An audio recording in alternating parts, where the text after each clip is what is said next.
Տիգին Ալեքսանյան Երևանի ընդհանուր իրավասության քրեական դատարանի դատավոր Արմինե Մելիքսեթյանը քիչ առաջ հրապարակեց Շիրակի թեմի առաջնորդ Միքայել arczepiskopos Աչապահյանի դատավճիռը։ Սրբազանը դատապարտվեց 2 տարվա ազատազրկման։ Ինչպես կգնահատեք այս դատավճիռը եւ դատավարությունն ընդհանրապես։ Ինձ գնահատում դատավճիռը վերջիկը այսպես կոչված։ Հայտնի է թե ինչ է տեղի ունեցել, ինչ Միքայել Սարքազյանը կոչ չի արել։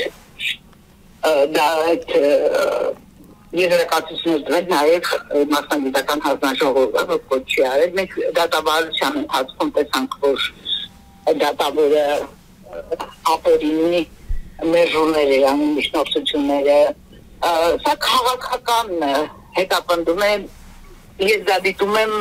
ուրեմն եկեղեցու դեմ արշավի շրջանակներում, որ հենց այդ արշավի շրջանակում է դատապարտվում Միքայել Սրբազանը։ Համարում եմ, որ Միքայել Սրբազանը աններ է։ Իսկ վերաքննիչից ինչ սպասելիքներ ունեք։ Չեմ կարող ասել, մենք տեսանք, որ Բագրատ Սրբազանի գործով Սարգսավագին ամենայն դեպս կալանքը փոխեց վերաքննիչ դատարանը, երբ որ բողոքացել էին։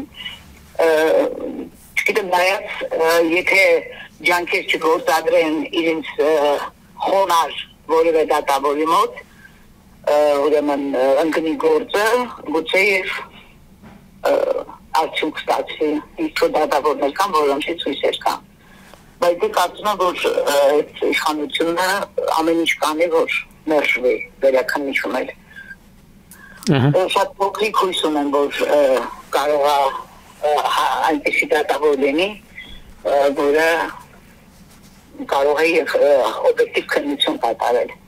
Ես շատ դիտում եմ նաեւ խոսքի ազատության շրջանակում մարդը կարծիք է հայտնել եւ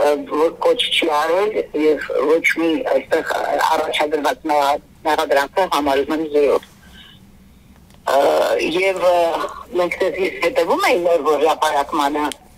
փաստաբանը նկատեց, որ 422 հոդվածի երկրորդ մասով էր մեղադրվում Սրբազանը, բայց դատավորը ընթերցեց 442։ Դա դրիվ այլ հոդված է, էլի, այսինքն շփոթվեց թե ինչ արել չգիտեմ, բայց ամենայնպես չգիտեմ դա ինչ հետևանք ունենա, էլի, այսինքն եթե ինքը մեկ այլ հոդված է, դա արձանագրվեց, էլի, որ այդ հոդվածը ընթերցել։ Հայտարարակ իրավիճակ է, էլի, հայտարարակ իրավիճակ։ Չնայած իրենց համար ինչ կարևոր է դատապարտելուն ազատազրկման է իրենց նպատակը բարձրաստիճան հոգևորականին եւ ոչ միայն հեղինակություն ունեցող, բարձր հեղինակություն ունեցող հոգևորականին, հեղինակություններին, ինչպես տեսնում ենք, մեր երկրում ոտնատակ են տալիս, հատուկ ընտրված էր Միքայել Սրբազանը։ Միքայել Սրբազանի հետ ավելի հանրային հոգևորականներ, իր հաշվառություններով եւ այլն։ Այդ ցածրորակ իշխանությունները ինչ պիտի անեն ուրիշ։